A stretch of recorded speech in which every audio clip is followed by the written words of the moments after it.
Bueno, voy a empezar una breve introducción y lo primero que les voy a decir es que para hacer penal o para hacer no penal, cualquier rama del derecho que uno tenga, cada uno tiene su motivación. Y la motivación en mi caso, porque soy creyente, es tratar de hacer las cosas lo mejor posible, porque para mí, yo en mi caso particular, no quiere decir ustedes, para mí cada trabajo que hago se lo dedico como a Dios, por así decirlo, y esa es mi motivación, tratar de hacer las cosas lo mejor posible porque para mí es como un trabajo para Dios. También hay una cita muy conocida de Couture que dice que uno debe luchar por el derecho, pero si el derecho, que es este sistema jurídico que tenemos para regir nuestras relaciones interpersonales, está mal, uno debe luchar por la justicia. Y creo que estas cosas, hacer las cosas lo mejor posible, porque están en juego nuestra responsabilidad profesional, porque está en juego también uno quiere hacer las cosas lo mejor posible. Creo que nadie en su vida hace algo con la intención de hacerlo mal. Pues es un motor, una motivación para arrancar en este camino que es el derecho penal. Ahí creo que se agregan más personas, así que esperemos un segundo. Que no puedo ver.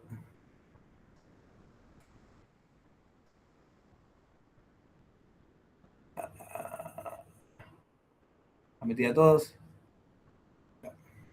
Te decía, perdón la interrupción.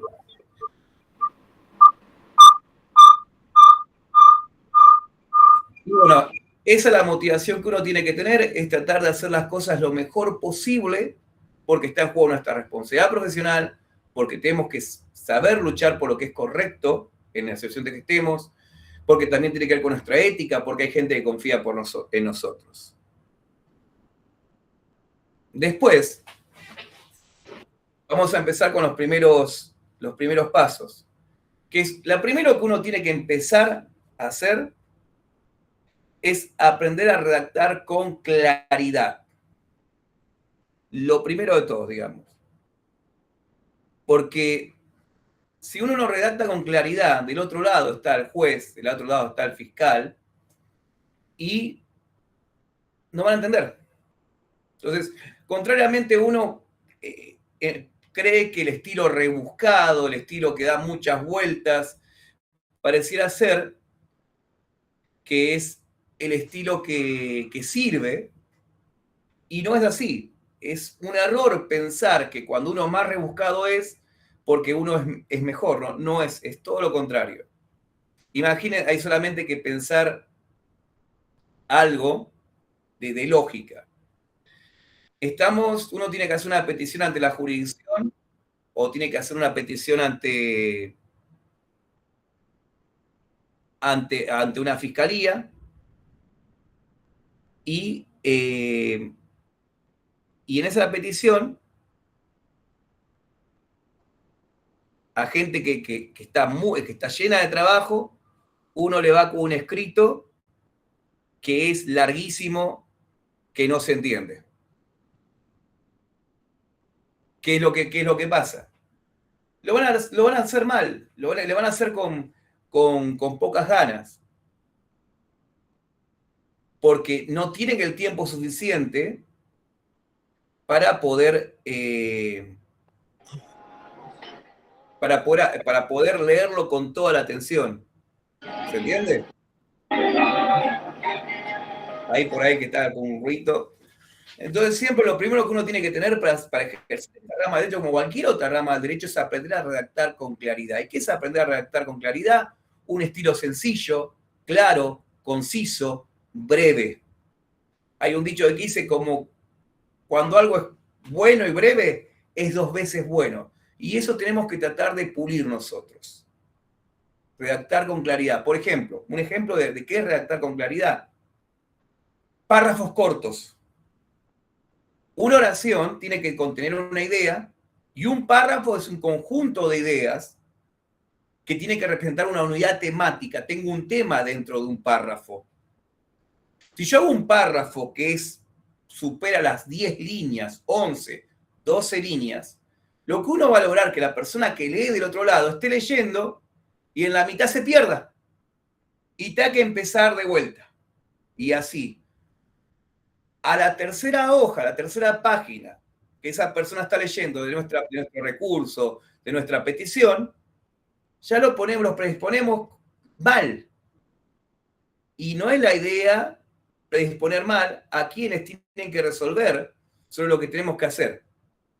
Entonces, una de las cosas a tener muy en cuenta es que uno tiene que pulir un estilo totalmente claro, conciso, breve. Oración, una oración es una idea. Un conjunto de ideas en un párrafo. Un párrafo, unidad temática, una unidad total de ideas que estén conectadas, que estén conectadas. Y que no sea muy largo. ¿Para qué? Para que la persona que esté leyendo no se pierda en el medio de la página que está leyendo. Y uno no la predisponga a resolver de manera contraria. Para esto, una cosa que les aconsejo hacer es buscar material sobre argumentación jurídica que enseña cómo uno tiene que construir las ideas, en oraciones, las unidades temáticas, y eso ayuda a que nuestro estilo sea más convincente. Que eso es lo que uno quiere lograr. Lo que uno quiere lograr siempre es convencer. Y uno tiene que tratar de aprender eso trabajando, uno va aprendiendo. En la facultad se da como por supuesto de que uno ya sabe convencer y no siempre es así. Hay un dicho que dice por ahí, cuando la cuenta es larga porque están embromando. Bueno, del otro lado, del lado de la jurisdicción, del lado de la fiscalía con algunas pequeñas peticiones en un sistema acusatorio, cuando es muy largo el párrafo, el que está del otro lado se empieza a desganar con la petición que uno hace. Esto, bueno, es un poco lo que ya venía explicando. Y para eso les recomiendo leer, que aparte después les voy a dar material aparte en los grupos, que se ha hecho invitación para esta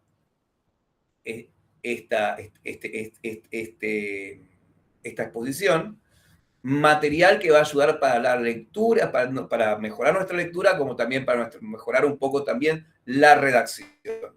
Algunos efectos de redacción que son muy comunes son, por ejemplo, escribir con gerundios. No sé si se suele ver generalmente en los escritos judiciales, como también en los escritos que presentan los abogados, los letrados en general, que se suele... Una copia vigente de la ley del original o mediante entrega digital. Uno se suele referir... En cuanto a la conservación de los plazos de los recibos... Hay alguien que está con un micrófono, si lo puede dejar, por favor. Por el plazo de la prescripción liberatoria. Ahora dice, por el plazo de la... Alguien que está escuchando algo de prescripción liberatoria. Que se encarga de decir de 2 años, lo cual también va a generar... Hola, sí. No sé quién es, quién no. Por el tema de la duración de los juicios y el momento que tiene que... Ahí está, ya pude identificar quién es. Bueno, le estaba diciendo que tenemos que identificar, por ejemplo, la redacción de gerundio, siendo, habiendo, por ejemplo, es un evento pasado y uno redacta siendo, no, fue esto, pasó esto. Uno tiene que aprender a redactar porque el idioma, en todos los códigos procesales de la provincia que sea, el idioma oficial es el español. Y el español tiene unas reglas gramaticales que se tienen que seguir. Y entre uno mejor pula los escritos, del otro lado lo ven diferente, no ven como algo de copiar y pegar. Por eso muchas veces no es bueno buscar, por ejemplo, modelos, porque la redacción de los modelos suele ser bastante pobre. Pasamos a otra parte, ya estamos a un poco de redacción. Otra cosa que tenemos que tener en cuenta es que debemos familiarizarnos bien con el código procesal en cuestión. Bien, hay que mirar el código procesal.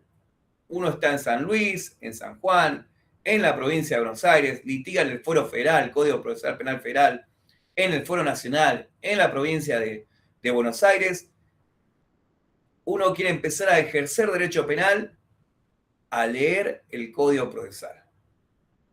Agarrar el código pelado, no el código, ya un código comentado, no. Primeramente un código pelado, si es posible se lo puede imprimir, o uno compra un código procesal, un libro de código procesal, y estudiarlo como de vuelta, como si fuera la facultad. Empezar a hacer cuadros, veo qué significa esto, qué significa lo otro. Eso es muy importante.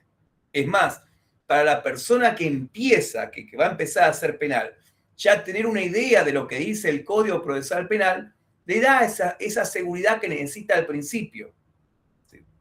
Si yo no sé, es como que el Código Penal, el Código Procesal Penal, cuando uno lo empieza a leer y se empieza a familiarizar, lo que pasa es que uno empieza, es como que agarra y tiene ya un esqueleto con el cual va a trabajar. Y ya se empieza a sentir algo seguro, que es lo primero que uno no tiene, la seguridad. Entonces, Código Procesal, empiezo a leerlo con tranquilidad, tomo nota, agarro un cuaderno, empiezo a hacer cuadros para familiarizarme con esto que voy a usar durante toda mi vida profesional. En cualquier jurisdicción que uno tenga que litigar, ya sea desde el lado de la víctima o desde el lado del imputado, uno tiene que saber el Código Procesal. Lo tiene que saber bastante bien. Ahora le voy pero no solamente hay que saber el Código Procesal, sino que, sin querer, hice un pequeño spoiler, sino que hay que estudiar también lo que, por ejemplo, Gossaini, doctrinario muy importante, dice el Código Procesal Interamericano, el Código Procesal de Derechos Humanos. Uno, en lo posible, sería lo mejor estudiar todos los instrumentos que tienen jerarquía constitucional después de la reforma del año 1994 de nuestra Constitución. Pero mínimamente,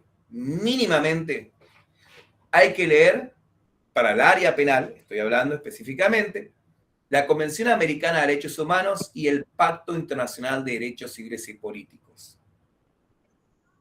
¿Y por qué hay que leerlo? Por ejemplo, si uno toma el artículo 8, uno se va a encontrar con una serie de garantías que son las garantías mínimas que componen lo que se llama el debido proceso.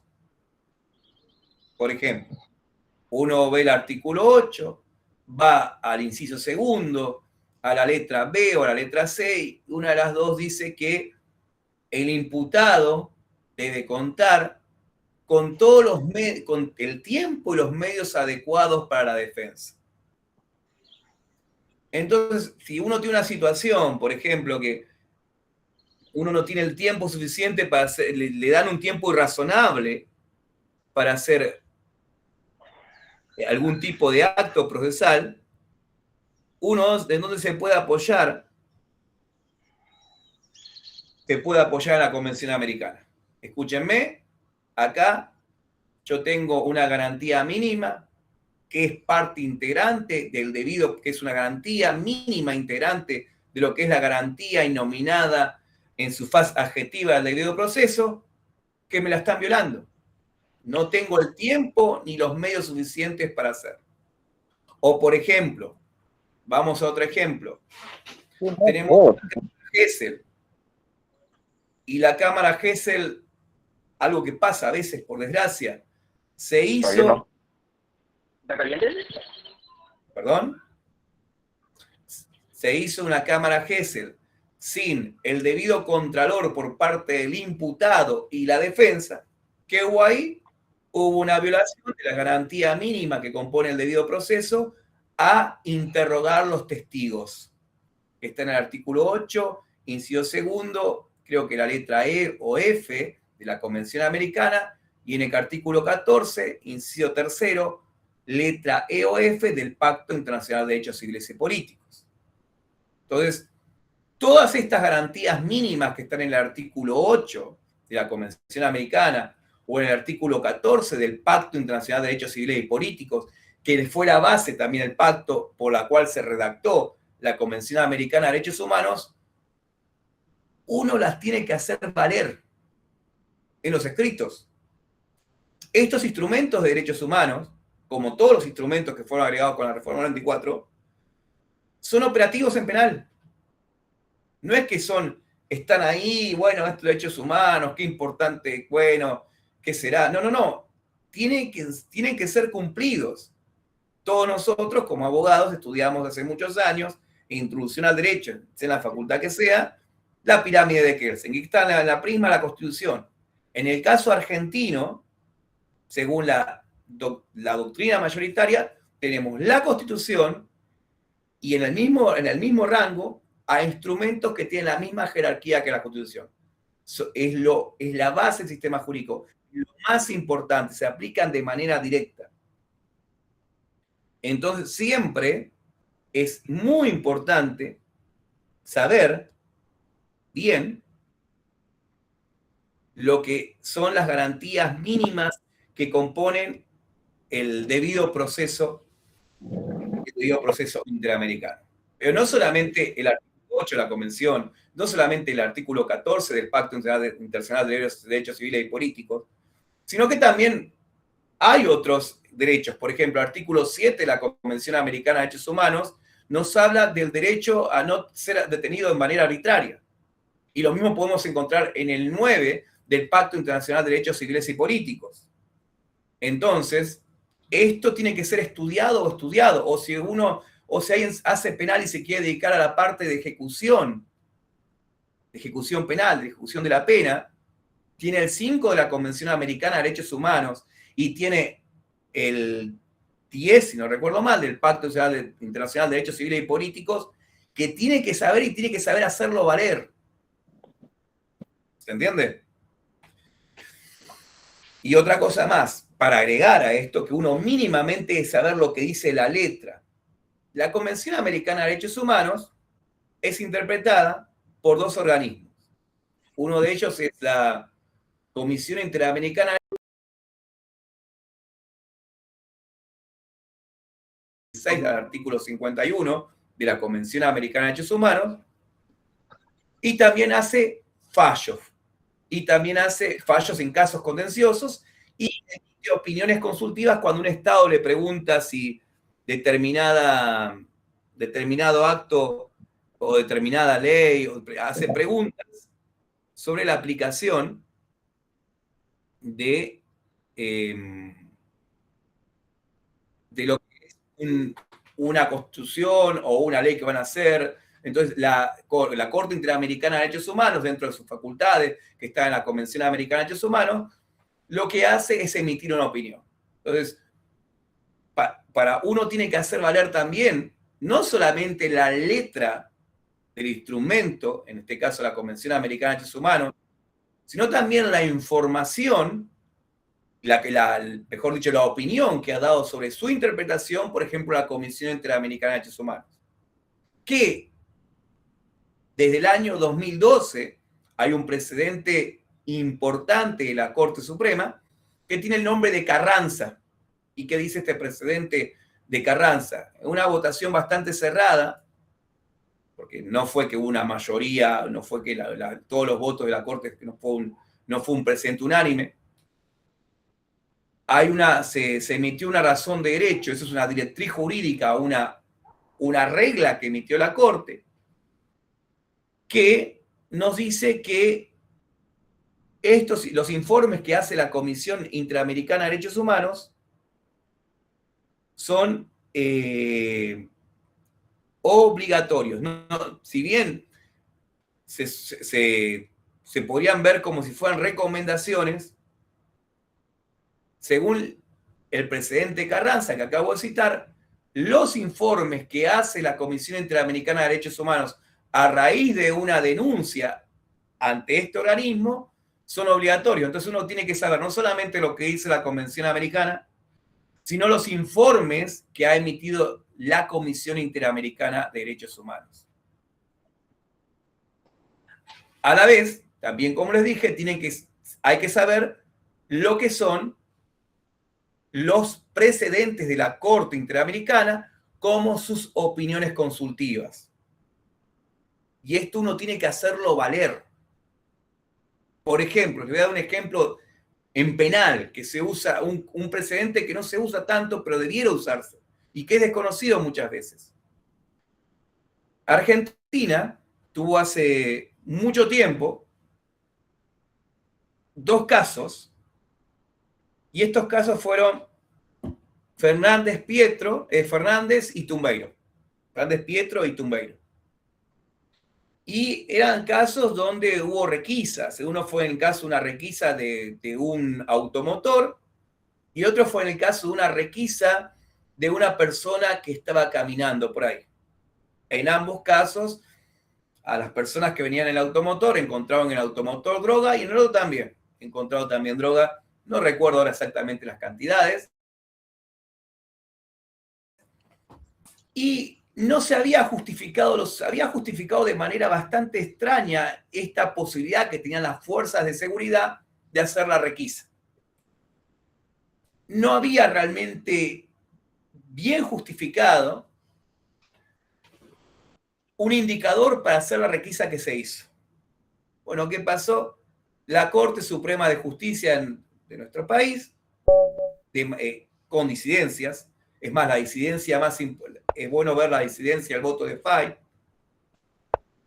Dijo que bueno, está bien, no es con que haya una causa probable, y entre otras palabras la dibujó más o menos, y permitió, dijo que estaban bien esas requisas, porque cuando uno mira el interprocesal que ocurrieron en ambos casos, no recuerdo ahora bien exactamente, pero, por ejemplo, primera instancia, dijo, no, acá corresponde la nulidad, después segunda dijo que no, y así hasta que llegó a la Corte. Y la Corte falló en contra de los intereses del imputado. Entonces lo que pasó es que prácticamente no, tan así como las fuerzas de seguridad pueden requisar a cualquiera a piacere, pero un poco sí. ¿Qué pasó? La defensa pública de nuestro país acudió a través de una denuncia ante la Comisión Interamericana de Derechos Humanos por la violación a varios derechos convencionales, entre ellos a no sufrir injerencias arbitrarias, derecho a la libertad, varios derechos convencionales, y la Corte Interamericana, primero la Comisión, pero después la Comisión eleva el caso a la Corte, y la Corte Interamericana dijo que Argentina violó los derechos de Fernández Pietro y Tumbeiro. Entonces, cuando uno tiene un caso de una requisa con poca justificación, ¿qué tiene que leer Fernández Pietro y Tumbeiro? ¿Qué tiene que invocar? Los mismos derechos convencionales que fueron violados en esos casos. Entonces, la letra de la Convención Americana, los informes de la Comisión Interamericana, los precedentes contenciosos, cuando uno tiene, no sé, López versus Argentina, cuando tiene una persona o más personas que fueron víctimas de la violación de un derecho convencional contra el Estado, y las opiniones consultivas tienen que ser material diario de estudio de quien quiera dedicarse a derecho penal. Porque cuando uno se pone a leer, uno hace una mínima lectura de los primeros 32 artículos de la Convención o de los primeros 27 artículos del pacto, lo que va a encontrar es que la mayoría tiene contenido penal. Es decir, casi todo tiene contenido penal. Entonces, uno puede hacer valer estos instrumentos de derechos humanos ante la jurisdicción. Es más, el contenido, la letra fría, pelada, de la Convención Americana, las opiniones consultivas que da la Corte Interamericana y los precedentes de la Corte Interamericana cuando en un caso contencioso, ambos forman lo que se llama la doctrina del control de convencionalidad. ¿Qué dice esta doctrina? Que los países signatarios de la convención y que han aceptado la competencia de la Corte Interamericana tienen la obligación de respetar tanto estas tres cosas: los artículos de la convención o de todo el corpus juris interamericano, Declaración Americana de Derechos y Deberes del Hombre y otros instrumentos, las opiniones consultivas y las opiniones y cuando los fallos contenciosos son de aplicación obligatoria. ¿Para quién? Para todos los operadores de justicia, de la justicia. Y también para todos, después en el precedente Hellman versus Uruguay, del año 2013 y en adelante, para todos los que estén relacionados con la administración de la justicia. Entonces el juez tiene que hacer lo que llama un control de convencionalidad cuando tiene que emitir una decisión jurisdiccional.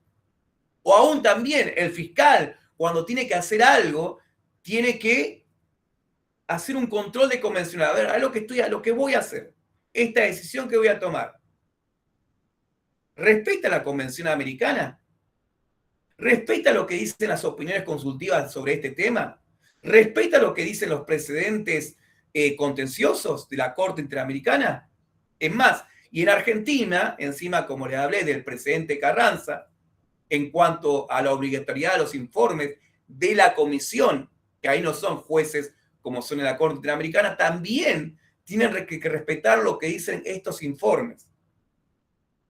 Entonces ahí tenemos un abanico bastante grande y bastante fuerte para uno hacer peticiones, para uno recurrir. Y es algo que se viola bastante y que, por desgracia, no suele utilizarse como debiera en el derecho penal. Ahora vamos a pasar a una introducción básica para que, bueno, que tengan en cuenta esto que es importantísimo estudiar. No importante, importantísimo. Vamos a hablar del tema respecto a la libertad en el proceso penal. El cliente penal, generalmente uno llega al cliente, llega a las familiares del cliente, y lo que más quieren, y muchas llegan a los familiares cuando el cliente está preso. Entonces, uno tiene que saber esto sí o sí. Penal es pelear por la libertad, ya sea buscar la libertad de la persona que está detenida dentro de un proceso o proteger la libertad de una persona que pueda sufrir la detención. En parte también es pelear muchas veces, litigar por los derechos de la víctima. Pero acá yo estoy un poco más enfocado en el caso de los imputados, porque la mayoría de las veces el cliente que más llega al abogado penal es el cliente que está imputado. Hay casos de víctima, generalmente en los delitos de llamas de sangre, cuando hay un homicidio, por ejemplo, pero la mayoría, el caso, lo que más se da es el imputado o sus familiares buscando un abogado penal. Entonces es algo que uno no puede soslayar si quiere dedicarse a esta área del derecho, es la libertad durante el proceso. Y acá yo le voy a decir algo que, aunque parezca una broma de mal gusto, no lo es. Lo que uno tiene que grabarse, pero muy bien, es que en el proceso penal la regla es la libertad. La prisionerización es la excepción. Debiera ocurrir muy de vez en cuando. Si yo tengo 10 casos, tendría que ocurrir una vez, a lo sumo 2. Y eso es algo que uno tiene que aprender a grabarse. ¿Por qué? Porque, por desgracia, cuando uno empieza a mirar las estadísticas respecto de las personas que no están atravesando su proceso en libertad, uno ve que esto no se cumple. Esta regla parece una broma a mal gusto. Alrededor del 60% en Argentina tiene proceso, pero no tiene una sentencia firme. No tiene una sentencia que haya pasado por todas las apelaciones que debía pasar. Y están presos, están en una prisión cuando eso no debiera pasar. Entonces, algo que uno tiene que aprender es que la regla es la libertad y la prisión preventiva y la detención es, digamos, la excepción. Ahí entró alguien más. Es algo que uno no puede soslayar. Entonces, pero bueno, Juan, me estás diciendo que tengo que aprender sobre libertad durante el proceso. ¿Qué material puedo usar? ¿Dónde puedo empezar a nutrirme? ¿Dónde puedo empezar a leer sobre esto? Bueno, ahora se lo voy a decir, pero antes de eso le quiero decir esto. Muchas veces, si uno no está tan habituado, mira una televisión, una noticia en un diario digital, por YouTube, por donde sea, y parece que cuando algo más, con alguien más o menos aparentemente es el autor o partícipe de un delito, en calidad de coautor o partícipe secundario, ya hay que meterlo preso. Y acá yo quiero que esto uno se lo grabe que está del otro lado, o sea que tenga, que esté recién iniciándose como que tenga ya experiencia en derecho penal. Y esto es, si no hay riesgo procesal probado a través de circunstancias comprobadas en las actuaciones, es decir, que uno las deduzca de las actuaciones, no importa el delito imputado.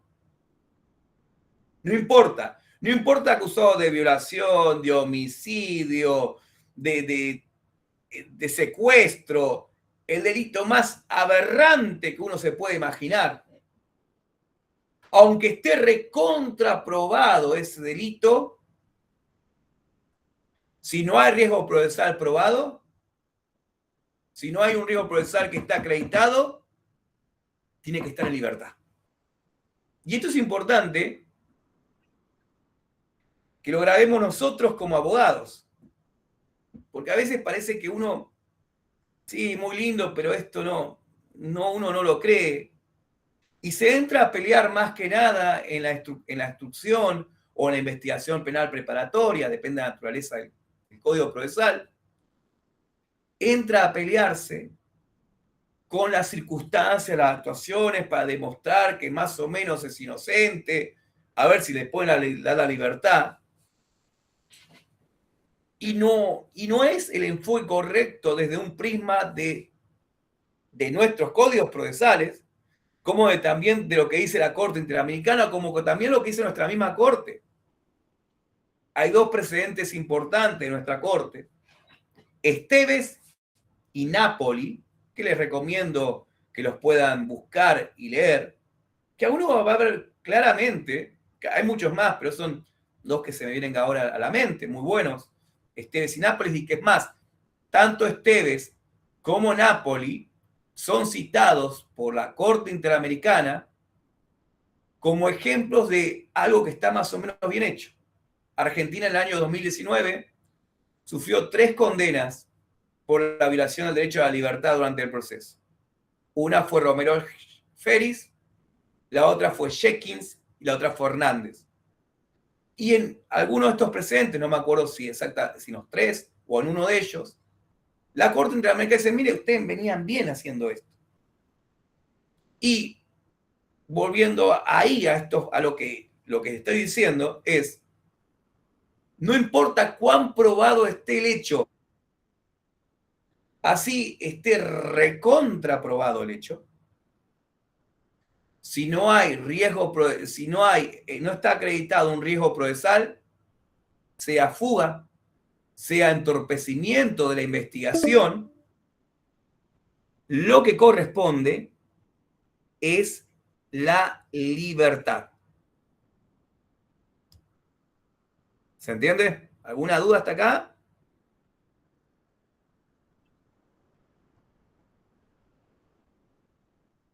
Esteves y Nápoles, sí, son precedentes importantes y también les dije, hay 3 precedentes de corte interamericana que son contra nuestro país.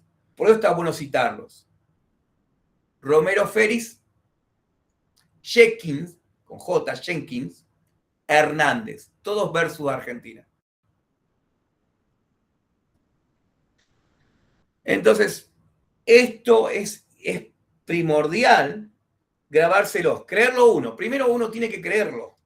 Si uno no lo cree, si uno no está convencido que esto es así, que tiene que haber riesgo procesal probado, de que se tiene que probar por las circunstancias de la causa, que esta persona se va a fugar, va a eludir la acción de la justicia, o que va a entorpecer o está entorpeciendo actualmente las investigaciones, lo que corresponde es la libertad.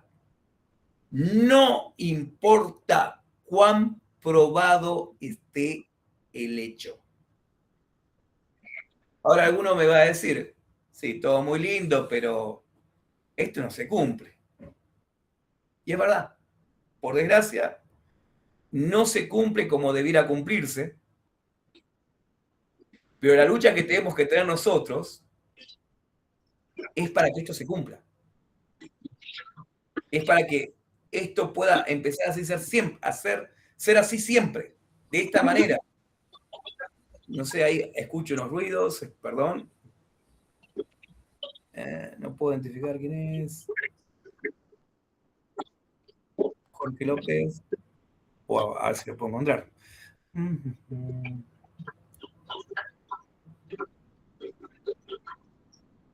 Jo, 75 más, ¿vale? Ahí está. Ah, ok. Le estaba diciendo que si no hay riesgo procesal probado, tiene que haber libertad. Si no hay, está probado que se va a fugar, lo encontraron en un paso fronterizo ilegal para ir a otro país, hay por lo menos una denuncia que trató de amedrentar a algún testigo, trató de sobornar a la jurisdicción. Estoy diciendo ejemplos muy exagerados para que se entienda la idea. Lo que corresponde es la libertad. Y eso es uno lo que tiene que agarrar y hacérselo como un cartel, por así decírselo, ponérselo a la jurisdicción. Es más, acá hay un caso de una violación de derechos convencionales de jerarquía constitucional, derechos humanos. Hay una violación del artículo 7 de la Convención Americana, hay una violación del artículo 10 del Pacto Internacional de Derechos Civiles y Políticos, que es el derecho, lo que está violando, el derecho a no ser detenido de manera arbitraria. Entonces, es algo que uno no puede dejar pasar.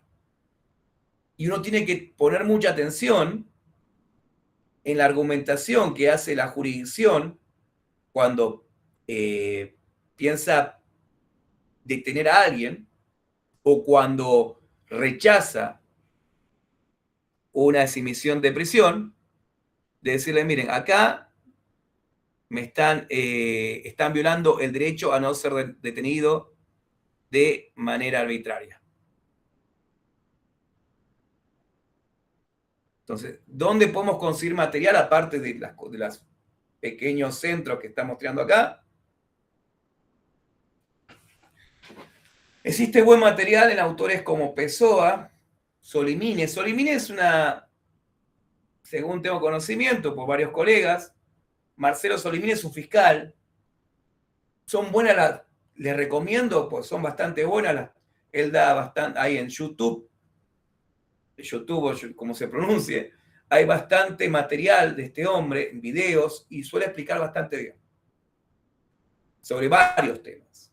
Pessoa es muy bueno en esta materia, para mí es el mejor, y también es bueno hurgar en los precedentes de Corte Interamericana y la Corte Suprema de Justicia de la Nación sobre este tema.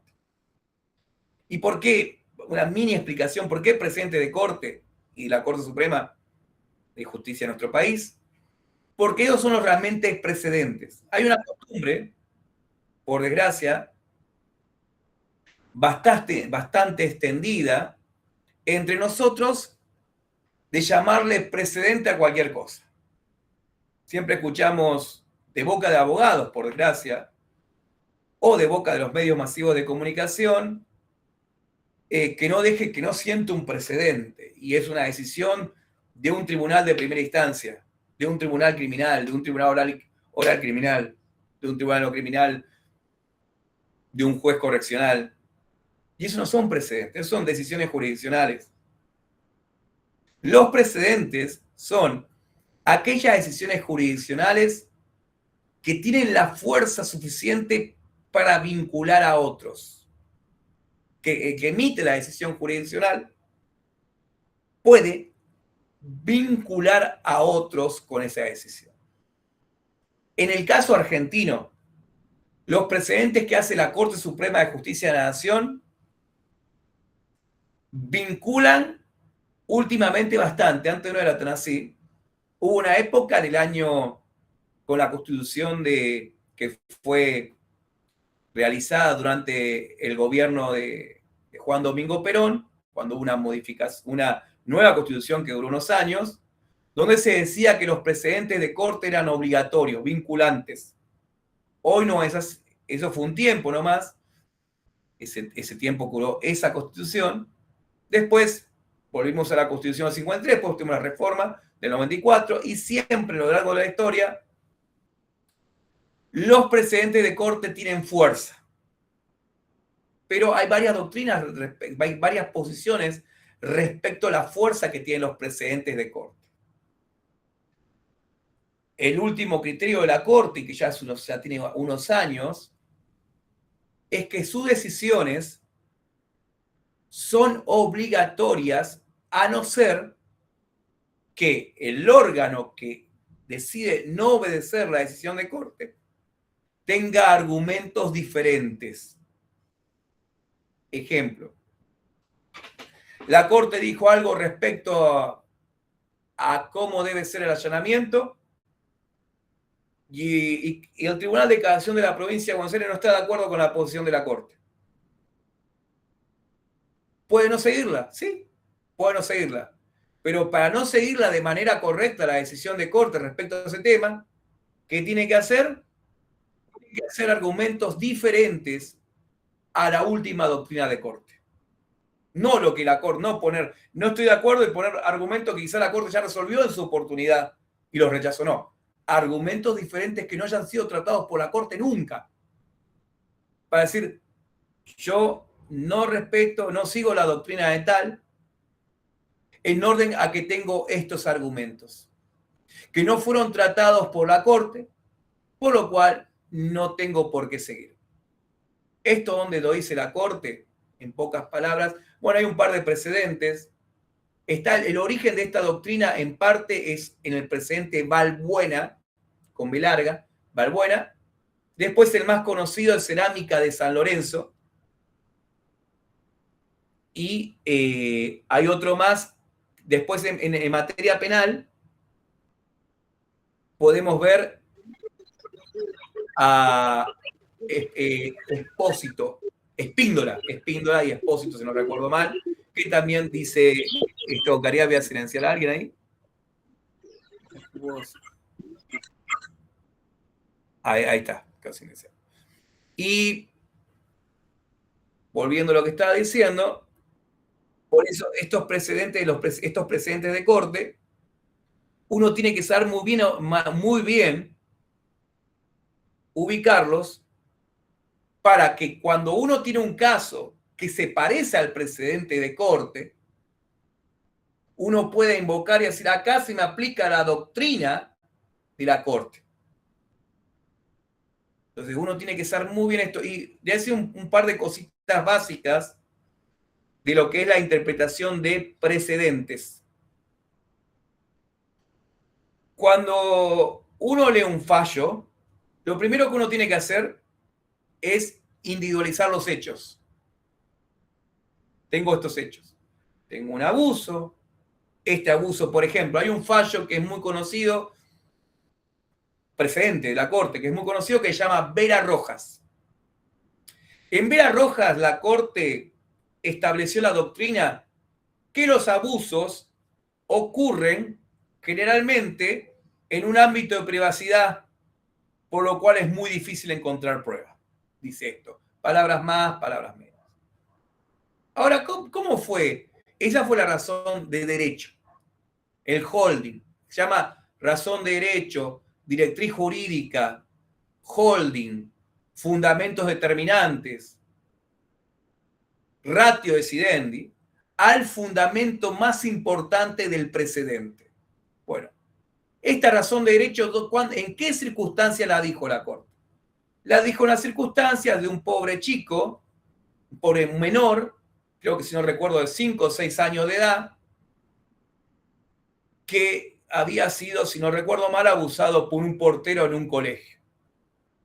Entonces, esta razón de derecho de la Corte, de que son actos que ocurren en la intimidad y privacidad, que es muy difícil encontrar prueba, no se puede trasladar automáticamente a todos los casos de abuso, sino a aquellos que tengan, digamos, cierto parecido al caso de Vera Rojas, al caso de este pobre menor. Entonces, uno tiene que diferenciar bien, entonces, los hechos, el fundamento determinante, ratio decidendi, holding, para decir, mira, en mi caso, y uno ve que su caso, el caso que uno tiene, es más o menos igual, más o menos parecido, invocar la razón de derecho. Y no como hacer que uno puede sufrir errores y la jurisdicción los va a hacer pesar, que uno invoque un precedente de corte y que ese precedente de corte no tenga nada que ver. Porque uno, ¿qué solemos hacer muchas veces? Porque todos hemos pecado de esto, cualquier abogado, es leer rápido el precedente, mira la razón de derecho, estos actos ocurren en la privacidad, mira lo que a uno le conviene, se selecciona, copia y pega. Y los hechos los pasó por alto y no los miró. Y por ahí los hechos no tienen nada que ver. ¿Qué va a hacer la jurisdicción?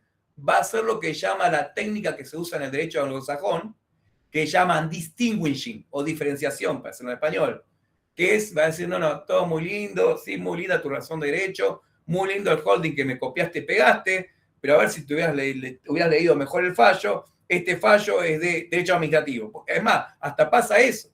A veces uno con el afán de buscar argumentos, hasta puede invocar, y si pasa en corte esto queda muy mal, invocar fallos que son de otra área, que no tienen nada que ver, y uno lo quiere traer a nuestro caso, con nuestro caso de otra cosa. Entonces, esto en los precedentes es importante. En la Corte Interamericana también esto es importante, aunque un poquito más matizado. Bueno, no es el lugar para explicarlo, pues cedería el ámbito de esta charla. Y me quedó algo por ahí antes del descanso para decir que me lo pasé largo que estoy viendo. Es que cuando uno hace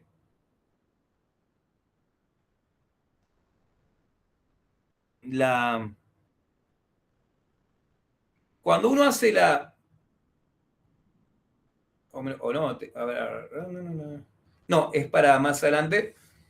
Cuando uno hace esta construcción de invocar precedentes de Corte Interamericana o de Corte Suprema, uno tiene que exaltar los elementos que permiten la analogía y los otros elementos que se diferencian en nuestro caso, hacerlos como que tratar de acreditar también por qué no son tan importantes esa diferenciación, esos elementos diferentes a nuestro caso.